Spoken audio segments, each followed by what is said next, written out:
So a very warm welcome to all of you my dear students on Unacademy. कैसे हो आप सभी लोग? उम्मीद और आशा करती हूँ सभी स्वस्थ होंगे, अच्छे से आने वाले एग्जाम की प्रिपरेशन कर रहे होंगे। Am I audible and visible to all of you? Please confirm me first कि आप सभी मुझे देख और सुन पा रहे हैं। Very very good afternoon Radhe, Komal and everyone जिन्होंने इस सेशन को ज्वाइन किया। Very very good afternoon everybody. Am I audible and visible to all of you? Please confirm me first.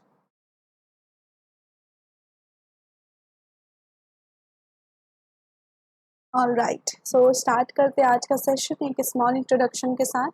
So I am your educator Jyoti Tiwari ma'am, जो आपको NTA UGC net paper 1 पढ़ाती हैं। Paper 2 मेरा history है। More than 4 years of teaching experience मुझे हो चुका है। This is my timing as you can see here. Daily इस टाइम पे हमारी क्लासेस कंडक्ट की जाती है। Very very good afternoon Aarti ma'am, मैं आपकी क्लास का वेट कर रही थी। So sweet of you Aarti. Very good afternoon Swati, very good evening to you बेटा। एंड आई यहाँ पे देख सकते हो आप एप्लीकेशन की मेरी डेली क्लास होती है 6:50 PM पर, जो कि एब्सोल्युटली फ्री होती है। हर एक बच्चा इस क्लास को देख सकता है। एंड डिस्क्रिप्शन बॉक्स में आपको एप्लीकेशन का लिंक दिया है, वहाँ से एप्लीकेशन डाउनलोड करके क्लास डायरेक्ट एक्सेस कर सकते हैं। जेटी नेट मेरा कोड है। कभी भी फ्री या पेड बैचेस के लिए कोड मांगे तो आप कैपिटल लेटर में जेटी नेट अप्लाई कर सकते हो। परफेक्ट स्टडी पार्टनर अनअकैडमी, जहाँ पे प्लस और आइकॉनिक बैचेस आपको प्रोवाइड किए जाते हैं। जब भी आप सब्सक्रिप्शन लो, जिस भी वैलिडिटी पे सब्सक्रिप्शन ले रहे हो, जेटी नेट कोड अप्लाई करोगे तो आपको ज़्यादा डिस्काउंट देखने को मिलेगा। ठीक है, चलो पहला क्वेश्चन सॉल्व करो सभी जल्दी से। Listening to a lecture is what? अगर हम कोई लेक्चर सुन रहे हैं तो वो क्या कहलाता है?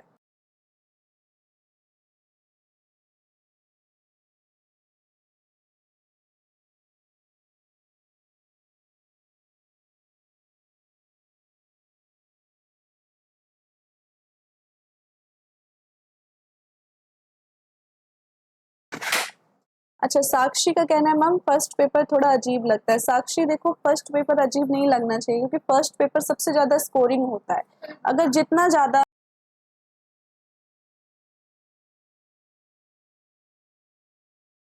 अगर जितना ज़्यादा आप फर्स्ट पेपर में स्कोर ले आते हो तो उतना आपका जो आप कह सकते हो रैंक है वो ऊपर उठ जाता है। फर्स्ट पेपर में स्कोरिंग यूनिट है, क्वेश्चन थोड़े मॉडरेट आते हैं, ज़्यादा हार्ड नहीं आता। सो कोशिश करो फर्स्ट पेपर में ज़्यादा मार्क्स ला सको, क्योंकि सेकंड पेपर थोड़ा हार्ड होता है।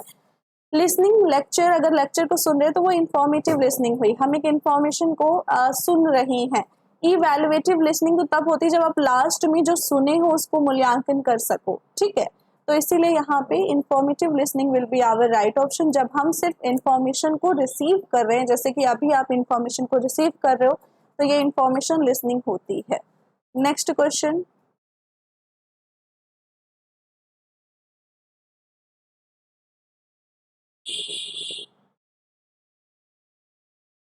So quickly answer this question everybody. As a chairman of UPSC, while selecting a teacher, you should be। अगर आप यूपीएससी के चेयरमैन हो, टीचर को सेलेक्ट करना है, क्योंकि बहुत ज़्यादा स्टेट पीसेस जो होते हैं वहाँ से टीचर की वैकेंसी आती है ना। तो कैसे कैसे आप चीज़ों को शामिल करोगे? Very good very good. All of the above characteristics आपको सेलेक्ट करना होगा। आपको फेयर होना है, ये नहीं कि अगर कोई रिश्तेदारी में है तो आप उन्हीं को सीट ऑफर कर दो, नहीं। आपको फेयर रहना है, जो एलिजिबल है उसी को सीट देनी है, जो उसके योग्य है उसी को सीट देनी है। इम्पार्शियल होना है, यानी निरपक्ष डिसीजन लेना है, कोई बायसनेस नहीं होगा। आप पर्सनालिटी को देख के जज कर सको कि ये पर्सनालिटी मतलब इफेक्टिव होगी शिक्षण के लिए कि नहीं होगी, ऐसा आपके अंदर क्वालिटी होनी चाहिए। Encourage to those who appearing for interview, उनको इनकरेज करो जो इंटरव्यू में आप कह लो अपियर हो रही हैं। So D will be our right option. Next question. Very good everybody.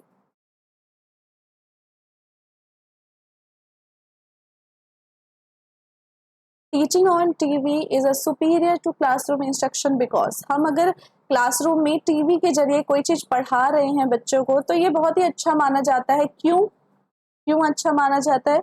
हाँ, जब आपके पास ऑप्शन डी हो तो भाई बहुत सारे बच्चे ऑप्शन डी कर देते हैं, लेकिन पेपर में कभी कभी ये ऑप्शन डी गलती कर देता है। तो यहाँ पे आप कह लो कि बहुत सारे बच्चे को एक साथ पढ़ाना पॉसिबल होता है टीवी के जरिए, प्रोजेक्टर के जरिए। ठीक है, डिफिकल्ट टॉपिक को भी आप इजीली समझा सकते हो, क्योंकि आप चित्रण करके दिखा रहे हो बच्चे को। मटेरियल आप फिल्म करके दिखा रहे हो, उसको रीयूज भी कर सकते हैं, रिकॉर्ड भी कर सकते हैं, हम दोबारा से पुनः उसको यूज कर सकते हैं। So all of the above right option होगा। Next question, hurry up. एक बार सेशन को लाइक कर देंगे जल्दी से सभी students. Do let me know कि आपको क्लास पसंद आ रही है, और कैसे आप ये बता पाओगे क्लास को लाइक करके।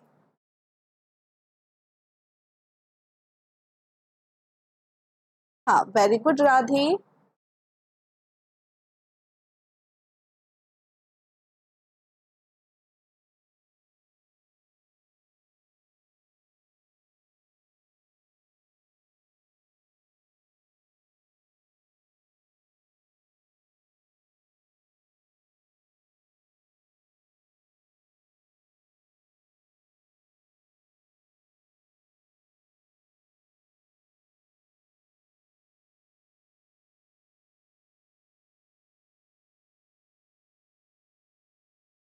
Okay, so what is a right sequence? Cyclic order में अरेंज करो।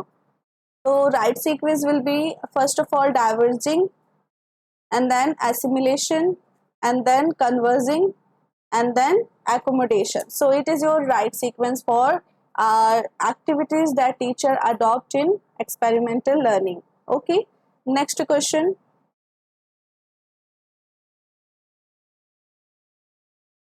हाँ, very good, very good. Listening is badly affected by, जब आप सुन रहे होते हो तो कौन सा इसमें से ऑप्शन है जो बैरियर का काम करता है? बैरियर का काम करता है। ओके, अच्छा, all of the above option होता है, बच्चे यही आंसर कर देते हैं, बट हाँ, ये सही आंसर है आपका। जब ढेर सारी इंफॉर्मेशन एक साथ आप देने लगो तो जो सुनने वाला व्यक्ति होता है वो एक मतलब अफेक्टेड होता है, बैडली अफेक्ट होता है, क्योंकि वो कुछ याद नहीं रख पा रहा चीजों को, ठीक है, इंफॉर्मेशन को ठीक से रिसीव नहीं कर पा रहा। हाई स्पीड ऑफ स्पीकिंग, कोई जल्दी जल्दी बोल रहा है तब भी हम उसकी बात को नहीं सुन पाएंगे, है ना। एंड अगर फिजियोलॉजिकल शरीर से जुड़ी हुई कोई समस्या, जैसे हमें कम सुनाई देता है, तब भी हम चीजों को अच्छे से नहीं सुन पाएंगे। D will be our right option here. Next question.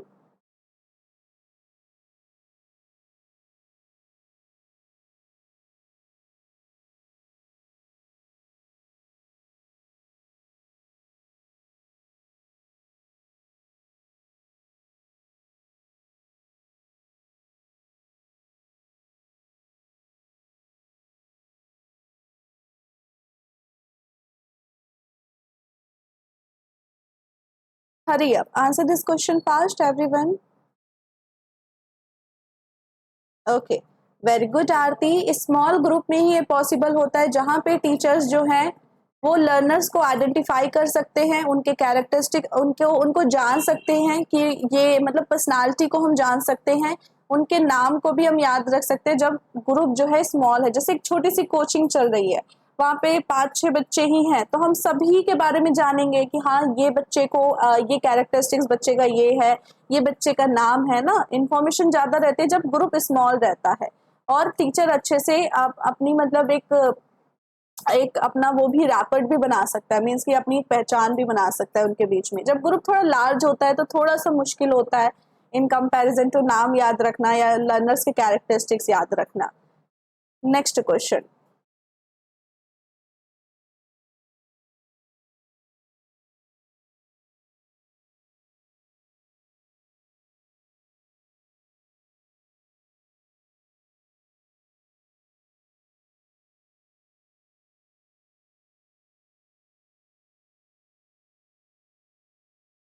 Everybody answer this question fast. इसमें से कौन सा टेक्नोलॉजी इन क्लासरूम कम्युनिकेशन में नहीं इंक्लूड किया जाता? जैसे क्लासरूम में हम टेक्नोलॉजी यूज करते हैं ना पढ़ाने के लिए, सो कौन सा ऑप्शन है जो टेक्नोलॉजी से नहीं जुड़ा है? अच्छा जी, सभी कह रहे मैम ए होगा।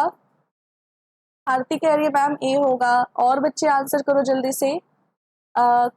कुरेशा कह रही है मैम ए होगा, स्वाति कह रही है मैम बी होगा।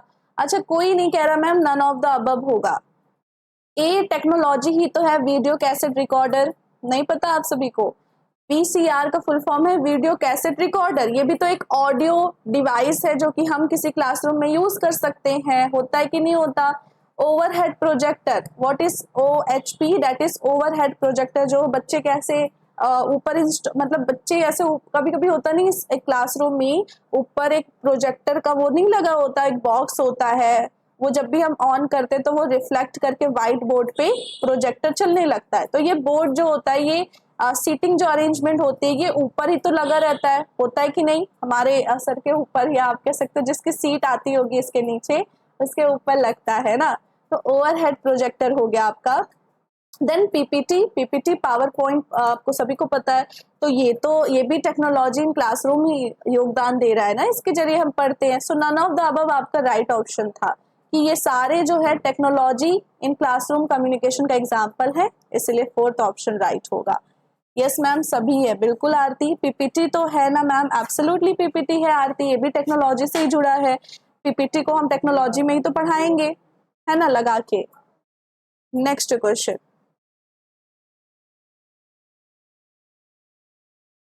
Barrier are perceptions that prevent people from communicating effectively. तो ये बैरियर जो है किसमें, परसेप्शन वाला बैरियर जो है वो किसमें आता है, एवरीबॉडी, परसेप्शन वाला बैरियर किसमें आता है ये आपको बताना है। ओके, अहमद कह रहे मैम बी होगा, साक्षी भी कह रही है बी होगा। अच्छा, किसी को ए नहीं लग रहा, एटीट्यूड, रवैया हमारा, किसी को नहीं लग रहा ए होगा, एनीवन? अच्छा, कुरेशा भी कह रहे मैम बी होगा। आरती, सिर्फ आरती को लगता है मैम ए होगा। आरती बेटा गलत आंसर कर रहे हो आप, ए नहीं होगा, आपका साइकोलॉजिकल आंसर सही होगा।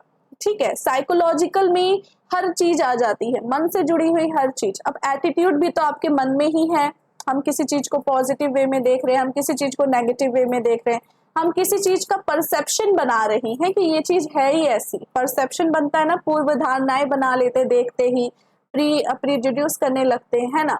तो ये सब साइकोलॉजिकल बैरियर में ही आता है। ये एटीट्यूड, आप अगर एक सर्कल बनाओगे साइकोलॉजिकल बैरियर का, तो इसके अंदर एक छोटा सा सेक्शन एटीट्यूड का आ जाता है, छोटा सा सेक्शन आपका परसेप्शन का आ जाता है, छोटा सा सेक्शन आपका प्रीजुड्यूस जो हम नोशन बनाते हैं उसका आ जाता है। तो ये सर्कल तो पूरा साइकोलॉजिकल ही है ना, जैसे अगर प्रिपोजिशन के हिसाब से देखो तो एक बड़ा सा सर्कल साइकोलॉजिकल का बनता है और इसी के अंदर आपका एटीट्यूड आ जाता है। क्लियर है? So B will be our right option. देखो स्वाति और कीर्तन सब कह रहे मैम ए होगा। अच्छा जी, नेक्स्ट क्वेश्चन, अच्छे से सोच के आंसर किया करो।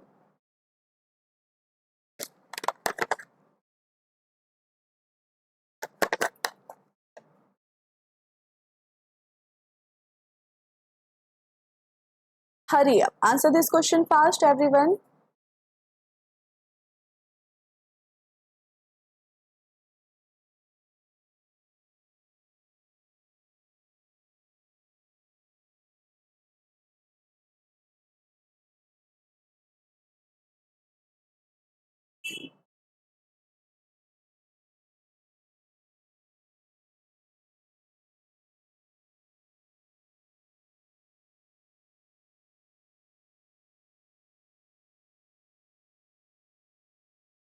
ओके, सो हेयर आपका सी नहीं होगा, परसेप्शन थ्योरी नहीं होगा, कल्चरिस्ट थ्योरी होगा।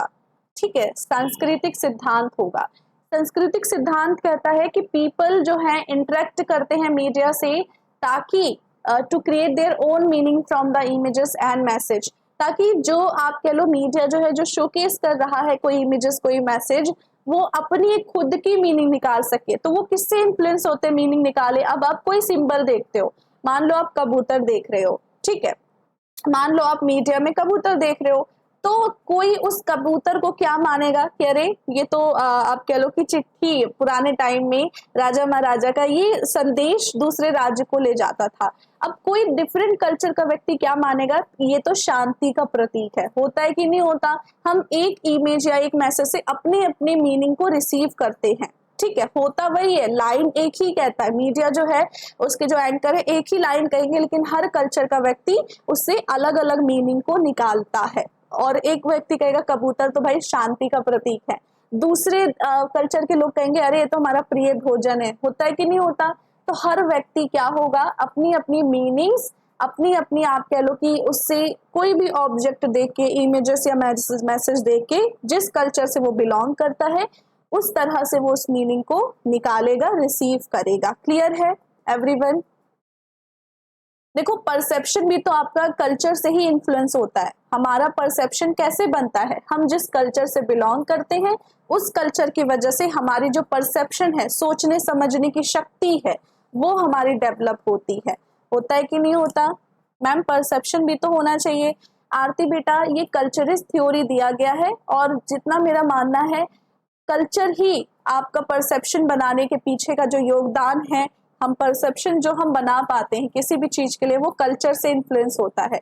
हम अगर एक स्पेसिफिक कल्चर से बिलोंग कर रहे हैं तो हमारे लिए ये ड्रेस अच्छा लगता है हमें देखने में, या ये अटायर हमें बहुत पसंद आता है। वही अगर हम डिफरेंट कल्चर से बिलोंग करें, हम कहीं और जन्म लिए होते, हम किसी और कल्चर में होते, तो हमारे लिए एक डिफरेंट सभ्यता, हमारे लिए डिफरेंट चीजें अच्छी मानी जाती, हमें आप कह लो कि डिफरेंट फेस्टिवल अच्छा लगता है ना। सो एक कल्चर ही तो है जो आपके परसेप्शन को इन्फ्लुएंस कर रहा है। तो मेन आपका कल्चरिस्ट थ्योरी है जिससे आप मीनिंग या फिर कोई भी ऑब्जेक्ट या इमेज देख के आप उसके मैसेज को रिसीव करते हो। क्लियर है एवरीवन? कोई इशू? राधे कह रही है मैम नेटवर्क इशू हो रहा है। राधे क्या प्रॉब्लम आ रही है बेटा? किसी प्रकार का इशू हो तो मुझे बताओ आप सभी, ठीक है? कहीं भी डाउट आए तो प्लीज आप बताया करो। चलो इस क्वेश्चन को देखो एवरीबॉडी।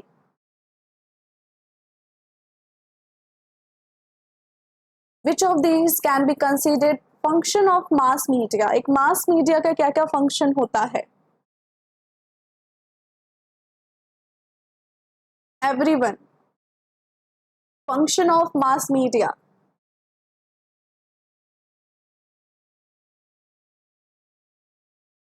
नूरजहान कह रही मैम मैंने प्लस पे सब्सक्रिप्शन लिया है, आपका कोर्स मुझे नहीं मिल रहा प्लस पे। नूरजहान मेरी जो आप कह लो मेरी क्लास प्लस पे नहीं आती, मेरी क्लास फ्री होती है, ठीक है? तो आप फ्री क्लासेस पे आ जाओ मेरे, ठीक है? एप्लीकेशन पे मेरी फ्री क्लास होती है स्पेशल क्लास के नाम से, आप फ्री क्लास में आ जाओ, क्योंकि प्लस पे सिर्फ बैचेस मिलते हैं। फ्री क्लास में आपको बैच के रूप में तो नहीं मिलेगा, लेकिन सिंगल सिंगल क्लास आपको देखने को मिलेगी।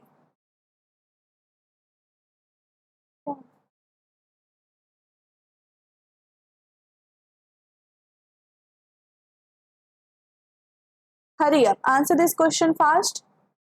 एंड सभी स्टूडेंट्स फ्री क्लासेस मेरी होती है 6:50 PM एप्लीकेशन, हर कोई बच्चा देख सकता है। तो देखो अनअकैडमी का ये काफ़ी अच्छा ये इनिशिएटिव था कि कुछ फ्री बैचेस भी रहें, जो बच्चे अफोर्ड नहीं कर सकते वो फ्री क्लासेस देख सके। इस वजह से कुछ बहुत सारे टीचर्स की कुछ कुछ फ्री क्लासेस होती है और उनमें से हम भी हैं, ठीक है? तो एप्लीकेशन के आप फ्री क्लासेस जरूर ज्वाइन किया करें।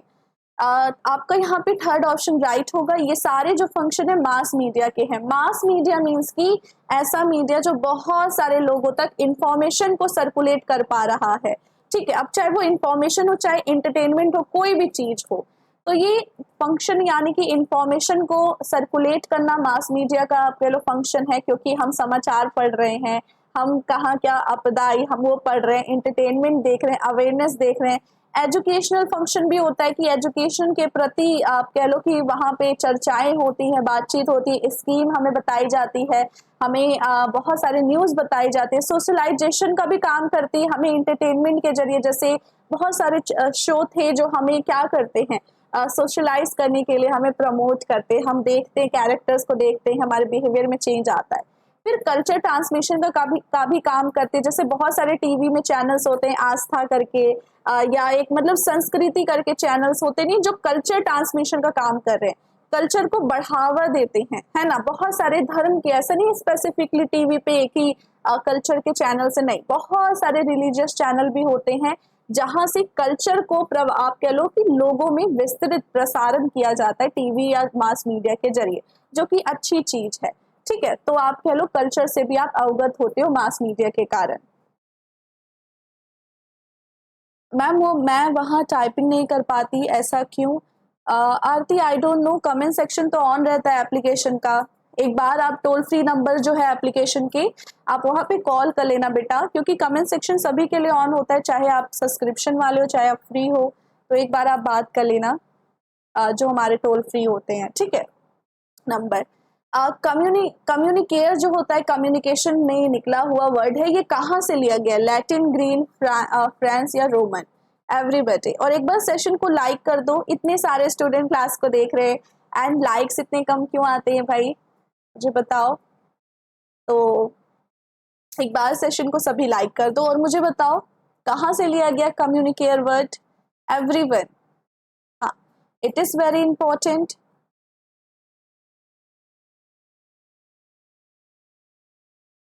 ओके, सभी को लग रहा है कि मैम ग्रीक से लिया गया, ठीक है, ग्रीक से लिया गया। किसी को नहीं लगता रोमन से भी लिया जा सकता है? किसी को लग रहा है कि मैम रोमन से लिया जा रहा है?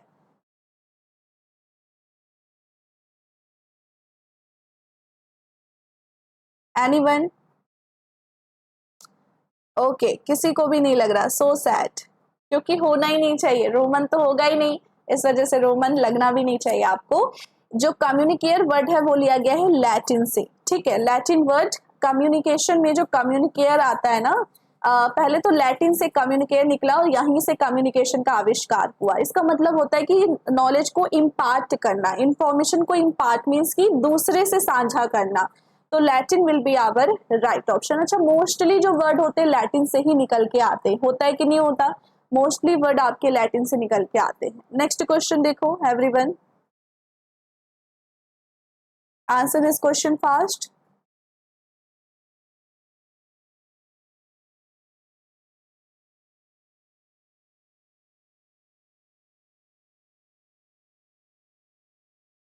Which of these are considered as component of normal communication? Normal communication का कौन सा इनमें से component है? हरी up। अरे जो एक नॉर्मल कम्युनिकेशन प्रोसेस होता है ना, उसमें से कौन कौन सा इसमें पार्ट होता है? Very good, very good, all of the above. Communication process में नॉइज भी आ जाता है, रिसेप्शन भी आ जाता है, डिकोडिंग भी आ जाता है, सोर्स भी आ जाता है, चैनल भी आ जाता है ना? So all of the above right option होगा। Next question, hurry up.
Okay, hurry up, answer this question everyone. Okay, what will be our right option? अच्छा, लोग कह रहे हैं मैम फोर्थ होना चाहिए। फोर्थ क्यों होना चाहिए? थर्ड ऑप्शन आपका राइट होगा। Why third? वाई थर्ड, देखो face to face communication means कि आप जब डायरेक्ट कम्युनिकेशन, आप जब सामने से एक दूसरे के कम्युनिकेट कर रहे हो, दो पर्सन सामने से एक दूसरे से कम्युनिकेट कर रही हैं, ठीक है, तो यहाँ पे जो सेंडर होता है, रेसिपेंट होते हैं, ये इनकी भूमिकाएं थोड़ी सी आप कह लो आइस्पर्ट्स होती है। क्यों होती है? क्योंकि ये सिर्फ बोली के जरिए ही नहीं, ओरल ही नहीं, ये अपनी नॉन वर्बल कम्युनिकेशन भी कंटिन्यू कर पा रहे हैं, ठीक है, आई कांटेक्ट हो गया, एक्सप्रेशन हो गया, इनका बॉडी लैंग्वेज हो गया, उसके जरिए भी कम्युनिकेट कर पा रही हैं। तो भूमिकाएं क्या है? आइस्पर्ट्स है, अनक्लियर है, आपस में आप कह लो जैसे भी ये बात कर पा रहे हैं। लेकिन रिटन कम्युनिकेशन में यही जो भूमिका है वो एकदम क्लियर हो जाती है, क्रिस्टल क्लियर हो जाती है। आपने ईमेल दिया, किसी को ईमेल भेजा, उसने ईमेल को रिसीव किया, तो आपने जो ईमेल में लिखा है वो व्यक्ति वही पढ़ेगा, अलग से वो वहाँ पे मिसकम्युनिकेशन का ज़्यादा चांसेस नहीं होता, वो बहुत ही क्लियर रहता है।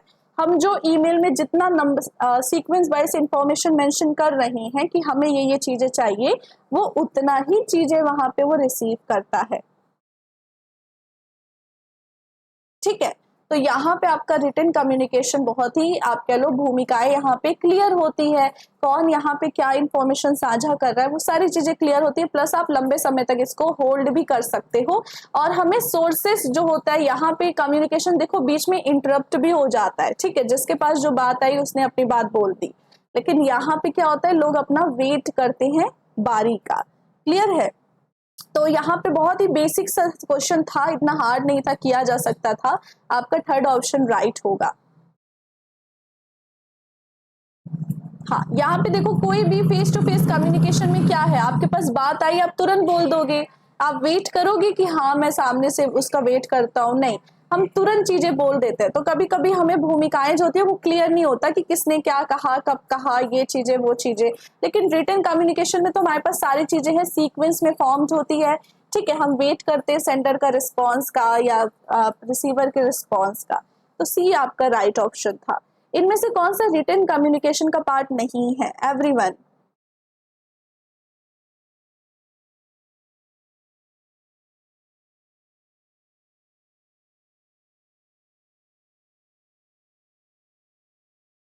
हरी अप, इस क्वेश्चन को आंसर करो, रिटन कम्युनिकेशन का पार्ट नहीं है। वेरी गुड, जूम कोई रिटन कम्युनिकेशन का पार्ट नहीं। यहाँ तो भाई वीडियो कॉलिंग होती है, मीटिंग होता है, सब कुछ कह लो ओरल फॉर्म में होता है। फेस आप कह लो कि एक यहाँ पे वीडियो कॉलिंग का आप कह लो आपको मिलता है यहाँ पे अपॉर्चुनिटी।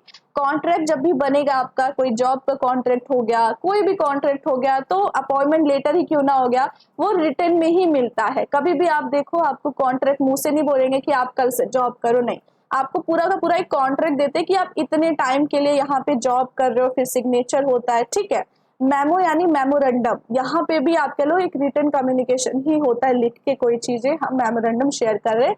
और ट्वीट भी तो लिख के ही ट्वीट आप शेयर करते हो। Next question,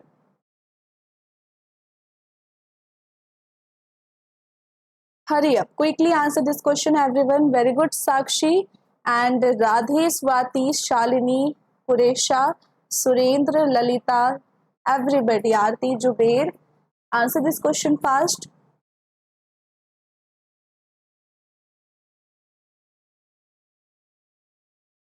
Vertical, horizontal are types of communication. These are type of what?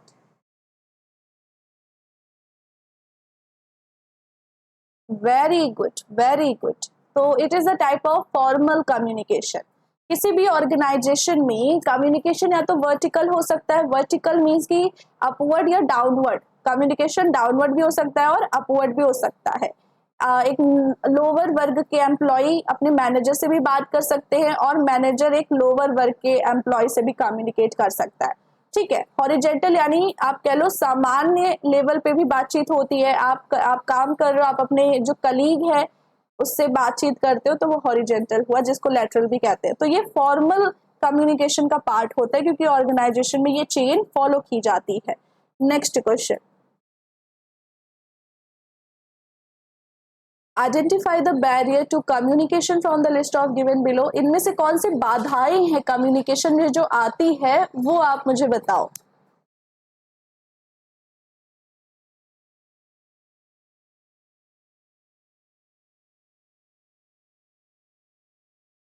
हाँ, इतने सारे स्टूडेंट क्लास को देख रहे हैं मगर लाइक्स इतने कम क्यों आते हैं? जल्दी से लाइक कर दो सभी क्लास को ताकि मुझे पता चल सके क्लास आपको अच्छी लग रही है।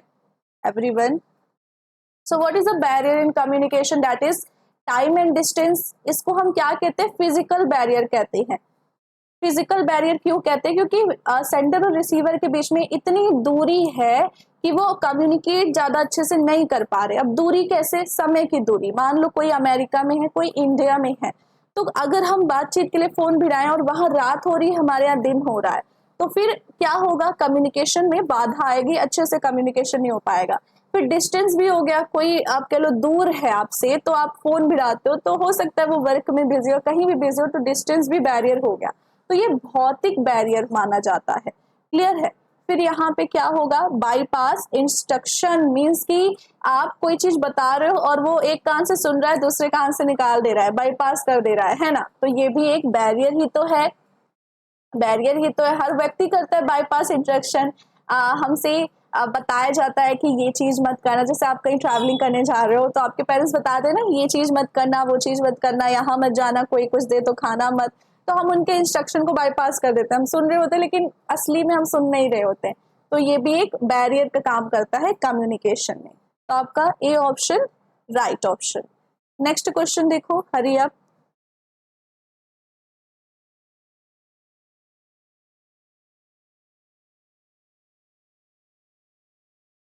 Very good, Sakshi, Noorjahan, Kuresha, Shalini, Radhe, Kaushik, Aarti, Mandeep, Zuber, Swati, everyone, very good very good. Assertion reason का क्वेश्चन है, काफी बार अब ये एग्जाम में पूछा जाने वाला क्वेश्चन हो गया है assertion reason. In the context of communication, perceptual process create semantic noise, also called word noise. The various meaning, either connotative or denotative, are sources of semantic noise.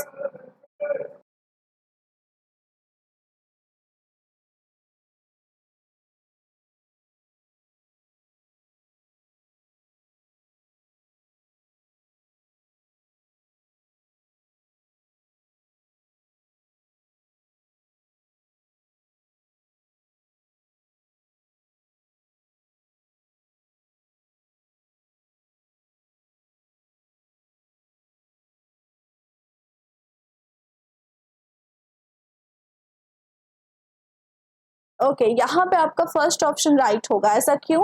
क्योंकि कम्युनिकेशन में क्या होता है, जो परसेप्चुअल प्रोसेस होता है ये कभी कभी सिमेंटिक नॉइज को क्रिएट करता है, जैसे आप वर्ड नॉइज भी कहते हो। परसेप्चुअल प्रोसेस मीन्स कि हम कैसे चीजों को परसीव करते हैं, और जब आप परसीव कोई चीज करते हो तो उसमें शब्दों की बाधा भी तो आ जाती है। अगर किसी व्यक्ति ने गलत शब्द यूज करके आपको कोई चीज बताई है तो परसेप्चुअल में नॉइस आ जाती है, हम चीजों को समझ नहीं पाते हैं, जिसको हम वर्ड नॉइज भी कहते हैं, क्योंकि सिमेंटिक यानी शब्दों से जुड़ी हुई बाधा। अब इसी का भाई वेरियस मीनिंग, अगर एक शब्द के अनेकों मीनिंग हो जाते हैं तो हमारे परसेप्चुअल पे फर्क पड़ता है कि नहीं। अगर एक शब्द का, मान लो मैंने कहा फेयर, ठीक है, मैंने कहा फेयर, तो आपका परसेप्चुअल, आपका जो भी आप चीजों को कैसे परसीव करोगे, इस शब्द को कैसे परसीव करोगे। किसी बच्चे को लगेगा फेयर मतलब कि फेस्टिवल, जो मेला लगता है, किसी बच्चे को लगेगा फेयर यानी कि जो साफ सुथरा होता है वो लगेगा, किसी बच्चे को सुनाई देगा फेयर यानी कि जो व्यापार होता है। तो अगर एक शब्द के अनेक मीनिंग होंगे तो हमारा परसेप्शन उससे इन्फ्लुएंस होगा कि हम कैसे शब्द को परसीव करें, जिससे सिमेंटिक नॉइस क्रिएट होगा। सिमेंटिक यानी शब्दों से जुड़ी हुई बाधा। तो एक शब्द के अनेक मीनिंग, चाहे वो कैनोटेटिव हो, कैनोटेटिव मतलब कि एक शब्द की आप विस्तार रूप में कैसे व्याख्या कर रहे हो, और डेनोटेटिव मतलब कि एक शब्द को आप एग्जैक्टली उसी शब्द को आप बोल पा रहे हो। कैनोटेटिव मीन्स कि एक शब्द को हम अनेकों रूप में बता पा रहे हैं, डिफाइन कर पा रहे हैं अच्छे से। डेनोटेटिव एग्जैक्ट जो वर्ड है उसी को हम बोल रहे हैं, ठीक है। तो इससे सिमेंटिक नॉइस क्रिएट हो सकता है। क्लियर था? ऑप्शन ए राइट होगा, ठीक है, ऑप्शन ए राइट होगा। क्वेश्चन अच्छा था, टफ नहीं था, बस थोड़ा सा आप लोग इसमें माइंड यूज करो, निकल के आ जाएगा आंसर।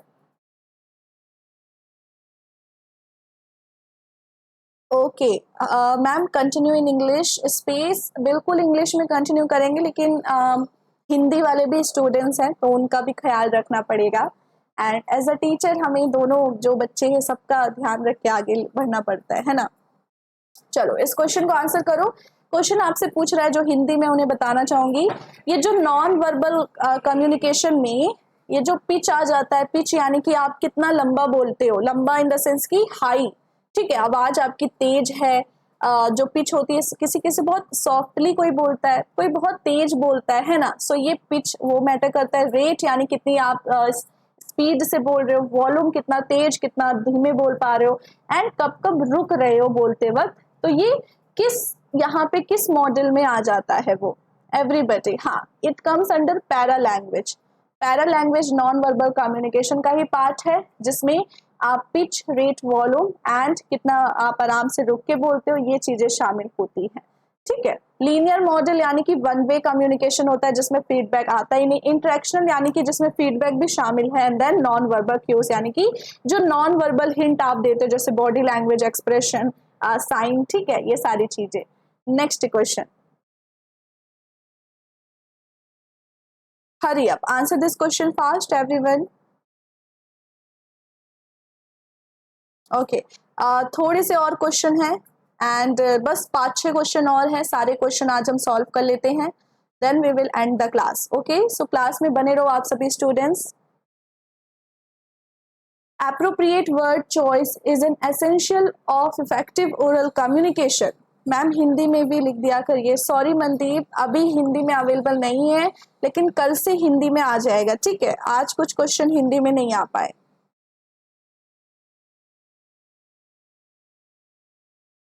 देखो यहाँ पे स्टेटमेंट दिया है, जो ओरल कम्युनिकेशन होता है यानी मौखिक संचार, उसमें आप किन शब्दों को सेलेक्ट कर रहे हो ये बहुत ही महत्वपूर्ण होता है, इसका ध्यान रखना बहुत ही महत्वपूर्ण है।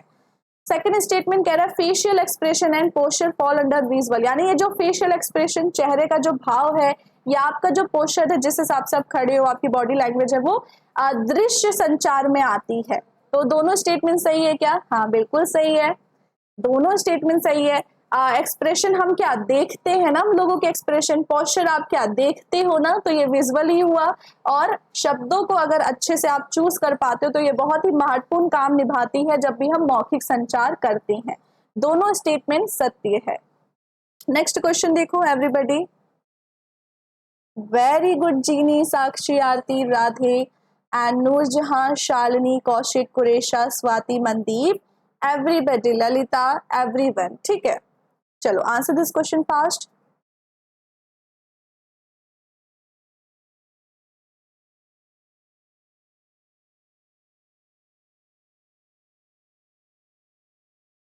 हाँ, please like and share this session. So sweet of you, Radhe. Communication is the process of transmitting a message from a source to audience via channel। क्या कम्युनिकेशन एक प्रोसेस है जो सेंडर को इन्वॉल्व करता है, मैसेज को भेजने के लिए बीच में चैनल मिलता है और चैनल से होके वो रिसीवर या सेंडर ऑडियंस के पास पहुंचता है। क्या कम्युनिकेशन वो प्रोसेस है? नेक्स्ट स्टेटमेंट कह रहा है to establish commonness between the source and the audience is effective for success of communication. What is the meaning of commonness everyone? What is the meaning of communis?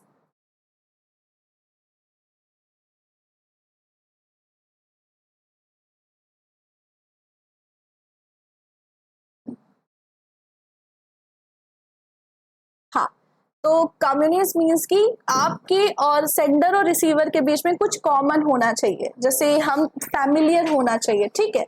हमें हमारा sender, हमें हमारा जो audience है वो पता होना चाहिए, उनके बिहेवियर पता होने चाहिए, कुछ हमें हमारे अंदर फैमिलियर होना चाहिए। तो इससे आपका जो कम्युनिकेशन है वो आपका सक्सेसफुल हो पाएगा। तो यहाँ पे हाँ, again both the option are true. Okay, दोनों ऑप्शन सही है, क्योंकि हमेशा ध्यान रखना, जो आप सेंडर होता है मैसेज को एनकोड करता है, फिर चैनल के माध्यम से ही ऑडियंस तक पहुंचाता है। चैनल कोई भी हो सकता है, व्हाट्सएप, आपका फेसबुक, आपका मास मीडिया, आपका जो आप रेडियो हो गया, टीवी हो गया, ठीक है, कोई भी चैनल के माध्यम से अपनी बात रखते हैं। Ma'am kindly at PYQ। Okay Zube, कल हमारी PYQ की क्लास होगी जो जून में अभी एग्जाम हुआ है। So tomorrow we will discuss. Answer this question fast, everyone. The set of attribute shared by all or only those object to which a general term is refers at what? देखो, कुछ attribute होते हैं, characters होते हैं जो सबके द्वारा share किया जाता है, या कुछ ही आप कह लो कुछ ही लोगों के द्वारा शेयर किया जाता है, तो उसका जनरल टर्म क्या है? तो यहाँ पे फर्स्ट ऑप्शन राइट है। इंटेंशन ऑफ दैट टर्म, क्या इंटेंशन होना चाहिए, और एक शब्द जो आप यूज कर रहे हो उसका आप कह लो कि कैसे आप संदर्भित करते हो, कैसे उसको एक्सप्रेस कर पाते हो अनेकों वे में। तो फर्स्ट ऑप्शन आपका राइट होगा। नेक्स्ट क्वेश्चन देखो, the least contributed to noise. Noise यानी कि जो कम्युनिकेशन में बैरियर आता है, सबसे कम योगदान किसका है? सबसे कम योगदान किसका माना जाता है? एवरीबॉडी।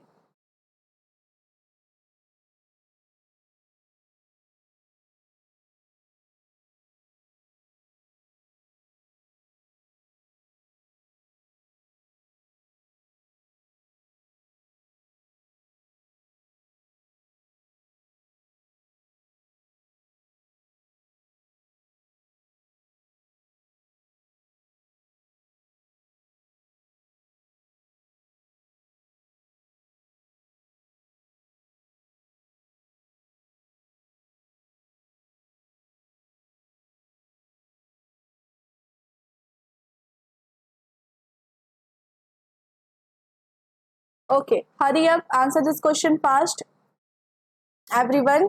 सो यहाँ पे आपका फोर्थ ऑप्शन राइट ऑप्शन होगा। ऐसा क्यों? फोर्थ ऑप्शन सही क्यों है? सेलेक्टिव इंटेंशन, देखो सबसे कम कम्युनिकेशन में ऑडियंस की तरफ से जो नॉइस होती है सबसे कम कंट्रीब्यूट होती है, वो होती है selective intention. Selective intention means कि जिस भी ऑडियंस से आप अपनी मैसेज साझा कर रहे हो, तो ये ऑडियंस पे निर्भर करता है कि वो कौन सी जो लाइन है उस पर ज्यादा फोकस करे, कौन सी लाइन है उसको कम फोकस करे। सेलेक्टिव इंटेंशन होता है कि नहीं, एज अ ऑडियंस हम अपने हिसाब से जो आप इंफॉर्मेशन दे रहे हो, अपने हिसाब से हम ये डिसाइड करते हैं कि कौन सी लाइन हम ज्यादा अच्छे से सुनेंगे, इवेल्युएट करेंगे, इफेक्टिवली सुनेंगे, और किस लाइन को हम ऐसे ही हवा दफा कर देंगे, है ना। तो सेलेक्टिव इंटेंशन ये आप कह लो कि सबसे कम बैरियर करती है। जब भी आप कम्युनिकेशन करते हो अपने ऑडियंस से, तो सबसे कम जो बैरियर है वो सेलेक्टिव इंटेंशन होता है। हाँ, जैसे ये ऑडियंस ही डिसाइड करता है किस लाइन को, किस इंफॉर्मेशन को वो फिल्टर करेगा, ठीक है, या फिर इग्नोर कर देगा किस लाइन को। तो ये सबसे कम बाधा निभाती है आपके, जब भी आप कम्युनिकेट करते हो सबसे कम बाधा होगा। सेलेक्टिव रिटेंशन मीन्स होता है बेटा, सेलेक्टिव रिटेंशन मीन्स कि ये ऑडियंस डिसाइड करता है कि उसे कौन सी चीज कितने लंबे समय तक याद रखनी है। तो इससे बाधा क्या होगा? ये तो ऑडियंस की ये तो सबसे कम आप कह लो, ये तो बाधा बहुत ही, ये तो मैटर ही नहीं करता कि ऑडियंस को, ये ऑडियंस डिसाइड करे कि उसको कौन सी चीज कितने समय तक याद रखनी है। सेलेक्टिव इंटेंशन अटेंशन बाधा करेगा ही। आप अपनी स्पीच दे रहे हो और ऑडियंस वहां पे अपने फोन में रील देख रहा है या वीडियो देख रहा है या कुछ भी अपना ध्यान कहीं और लगा रहा है, तो क्या वो मैसेज को आप कह लो अच्छे से सुन पाएगा? Absolutely not. परसेप्शन भी मैटर करता है। आप अभी अपनी स्पीच दे रहे हो और वो किसी और चीज से जोड़ के आपकी स्पीच को सुन रहा है, तो वाद विवाद बढ़ेगा। रिटेंशन मीन्स की ये आपका ऑडियंस डिसाइड करता है कि आप जो इंफॉर्मेशन प्रोवाइड कर रहे हो, तो उसे कितने लंबे समय तक उसको याद रखना है। लेकिन अगर इंटेंशन जो है सबसे कम मैटर करता है, क्योंकि ऑडियंस अपने मन में डिसाइड करता है कौन सी इंफॉर्मेशन पे मैं फोकस करूं, कौन सी इंफॉर्मेशन पे नहीं फोकस करूं।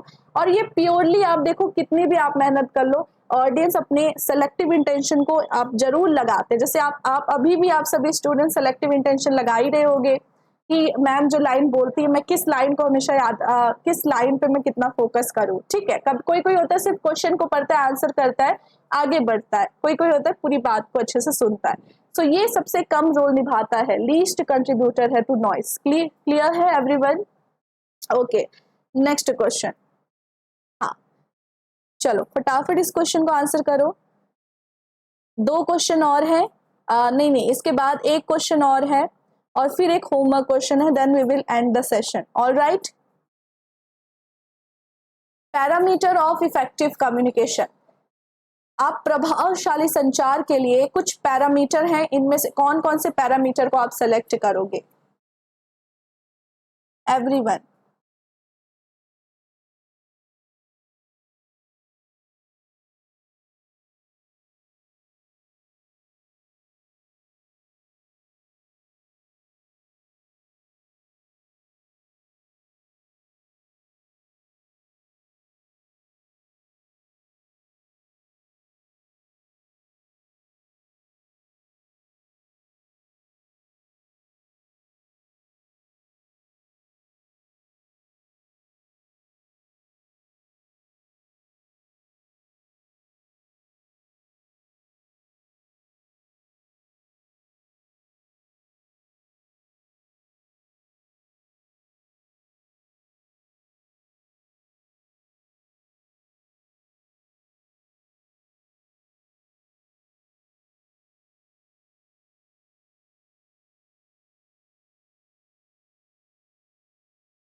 Okay, so what will be our right option here, everybody?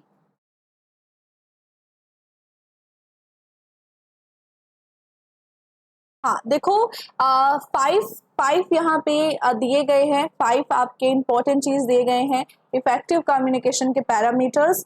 तो यहाँ पे अगर हम तीन ऑप्शन सेलेक्ट करना हो तो आप फर्स्ट ऑप्शन को सेलेक्ट करोगे, freedom to see and hear. आपके पास देखो प्रभावशाली संचार के लिए क्या है कि एक आजादी होनी चाहिए कि हम सी और हियर, क्या हमें सुनना है क्या हमें देखना है, ये आप निर्धारित करोगे, ठीक है।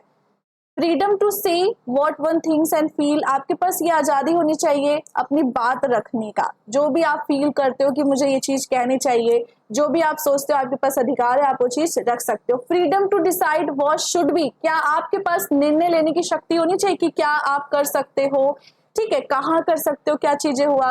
देखो ये चीज़ अगर होने लगे ना तो जो गलत इंसान है उसको पता कैसे चलेगा कि मैं कुछ गलत कर रहा हूँ। कम्युनिकेशन में जो डिसाइड फैक्टर है ना, फ्रीडम टू डिसाइड, ये चीज बोल्ड कम्युनिकेशन में पार्ट नहीं करेगी, ठीक है, कम्युनिकेशन में नहीं आएगी। हर इंसान का कुछ राइट है लेकिन वो कम्युनिकेशन में नहीं आएगा। राइट, फ्रीडम टू डिसाइड हमारे संविधान में भी नहीं कहा गया है, क्योंकि बहुत सारी चीजें एक अच्छे व्यक्ति को पता कैसे चलेगा कि जो वो डिसीजन ले रहा है वो दूसरे पे प्रभावी करेगा कि नहीं। तो अपने मानव अधिकार के अंदर रह के आपको चीजें डिसाइड करनी होती है। तो C option negative point cut कर दो। फ्रीडम टू फील, हाँ ये मोस्ट इंपॉर्टेंट है। कम्युनिकेशन में अगर आप दूसरों की भावनाओं को फील नहीं कर पा रहे हो तो आप संचार कैसे कर पाओगे इफेक्टिवली। आप देख रहे हो कि आपका ऑडियंस प्रभावित है किसी चीज से, तब भी आप मनोरंजन की बातें किए जा रहे हो, तो क्या आप उनके दर्द या दुख या पीड़ा को फील करके आप बातचीत कर पाओगे इफेक्टिवली? बिल्कुल नहीं। तो प्रभावी संचार के लिए हमें क्या करना है, हमें लोगों को फील करना है, उनसे कनेक्टिविटी बढ़ानी है, उनको उनसे कनेक्शन बढ़ाना है। होता है कि नहीं होता, तभी हम प्रभावी संचार कर पाएंगे। Freedom of always waiting for permission, क्या आपके पास ये आजादी तो है, ये तो कॉमन सी चीज है ना, हम परमिशन का वेट तो करते ही करते हैं, इसके लिए फ्रीडम क्या होना, इसके लिए आजादी चाहिए कि हम दूसरे का वेट कर रहे हैं परमिशन के लिए, ये तो एक नॉर्मल सी चीज है। तो इसके लिए अलग से ये मतलब ई पॉइंट तो होना बनता ही नहीं है। तो फर्स्ट ऑप्शन आपका राइट है। मैम वन फील कैसे होगा? अरे बेटा ये वन का मतलब वन नहीं है, वॉट वंस फील, वन का मतलब ये वन वाला नहीं है, शब्दों पे मत जाओ, भावनाओं पे जाओ। वॉट वन फील मतलब होता है कि एक व्यक्ति क्या फील कर रहा है, आप इस पे आप उसको कनेक्ट कर सको, अपनी बात रखने से पहले आप ये जान सको कि दूसरा व्यक्ति क्या फील कर रहा है और वैसे उस प्रकार अपनी बात रखो, ये मतलब था, ठीक है। हमेशा आप कह लो कि शब्दों के ऊपर एकदम एग्जैक्ट मीनिंग मत निकाला करो, उससे आसपास थोड़ा सा सोचा करो, ठीक है। नेक्स्ट क्वेश्चन देखो, आज का लास्ट क्वेश्चन है, इसके बाद हमारा एक होमवर्क क्वेश्चन होगा, then we will end the session, alright. और होमवर्क क्वेश्चन सभी को ऑफलाइन कमेंट में आंसर करना है, जो आंसर करेंगे कल उनका नाम मैं आपको पीपीटी में मेंशन करूंगी। Answer this question fast everyone.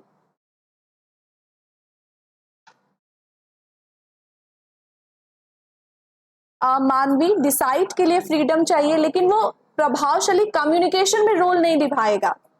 प्रभावशाली कम्युनिकेशन में उसका रोल नहीं होता है कि हम डिसाइड करने के लिए हमें फ्रीडम चाहिए, वो अलग एक पार्ट होगा, ठीक है। हम यहाँ इफेक्टिव कम्युनिकेशन की बात कर रहे हैं, तो इफेक्टिव कम्युनिकेशन में क्या डिसाइड होना है ये वाला नहीं होगा, क्योंकि हमें सारे लोगों को देख के हमें चीजें देखनी पड़ती है।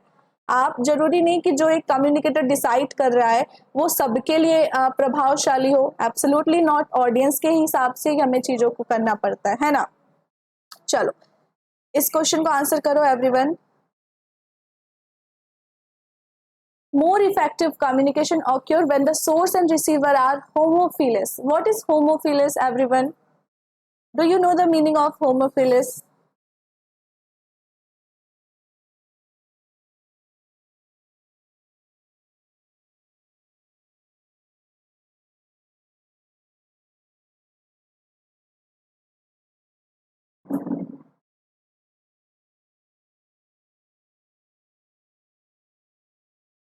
हाँ, so source and receiver use same language and word to stimulate similar meaning. Absolutely, first option आपका right होगा।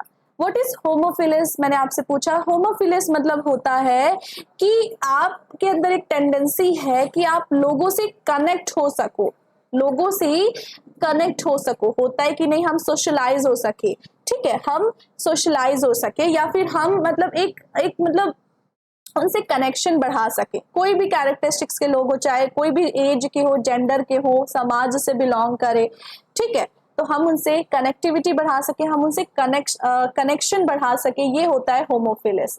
तो कम्युनिकेशन सबसे ज्यादा प्रभावशाली हो जाएगा सोर्स एंड रिसीवर के बीच में अगर वो होमोफिलिस है, अगर वो एक समाज से बिलोंग करते हैं, एक एज ग्रुप से बिलोंग करते हैं, एक आप कह लो जेंडर से, सेम जेंडर से बिलोंग करते हैं, यानी कि जब आप सेंडर और रिसीवर एक होमोफिलिस हो, समझ रहे हो आप, इनका कैरेक्टरिस्टिक्स सेम हो, होमोफिलिस यानी कि सेम कैरेक्टरिस्टिक्स, तो इनका जो कनेक्शन है वो और स्ट्रांग हो जाता है, इनका जो कम्युनिकेशन होगा वो और प्रभावशाली हो जाएगा। फॉर एग्जाम्पल, जब हम अपने फ्रेंड से बात करते हैं तो हम कितने अच्छे तरीके से अपनी बात को रख पाते हैं, वही हम अगर किसी और बड़े व्यक्ति से बात करते हैं जो हमारे एज से बड़ा है, जो आप कह लो जेंडर भी डिफरेंट हो सकता है, तो हम कैसे उनसे कम बात करते हैं या हम कैसे वे ऑफ टॉकिंग चेंज करते हैं। हाँ, शालिनी कह रही ma'am act in same manner, ये भी हो सकता है शालिनी, बट स्पेसिफिक डेफिनेशन यही है कि जब सिमिलर कैरेक्टरिस्टिक्स होता है सोर्स और रिसीवर के बीच में, तब वो होमोफिलिस कहलाता है। सिमिलर कैरेक्टरिस्टिक्स यानी एज हो सकता है, जेंडर हो सकता है, आपकी जो कल्चर है वो भी हो सकता है, डिफरेंट थिंग।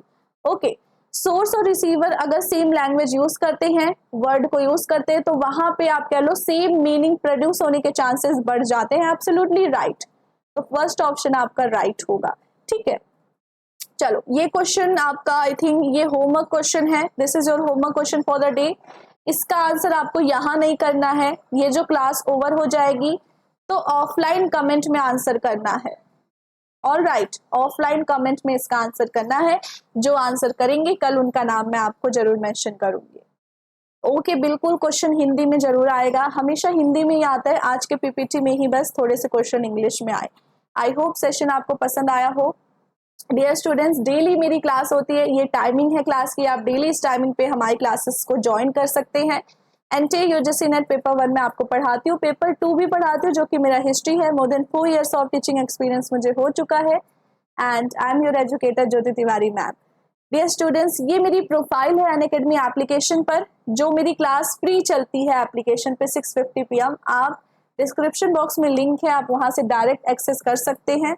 क्लास आपको कैसी लगी, do let me know on the comment section box, and please like and share this class. Plus और आइकॉनिक बैचेस अनअकैडमी आपको प्रोवाइड करता है, जहां पे डिफरेंट वैलिडिटी है, आप एक वैलिडिटी पे सेलेक्ट कर लीजिए और फिर जेटी नेट कोड अप्लाई करोगे, पेपर 1 पेपर 2 सभी टीचर्स को आप देख सकोगे। मैम आपने मेरे लिए इजी कर दिया, बहुत बहुत शुक्रिया साक्षी, बहुत बहुत शुक्रिया शालिनी, आपका भी। राधे, बहुत बहुत शुक्रिया। साक्षी कह रही मैम फर्स्ट टाइम क्लास ली है, सो स्वीट ऑफ यू बेटा। एप्लीकेशन पे भी जरूर आया करो, आप सभी फ्री क्लासेस है तो वो एब्सोल्युटली आप सभी ज्वाइन कर सकते हो जिस टाइमिंग पे मैंने मेंशन किया है। उम्मीद और आशा करती हूँ आप सभी को क्लास पसंद आई हो। कीप वॉचिंग अनअकैडमी एंड जय हिंद, जय भारत।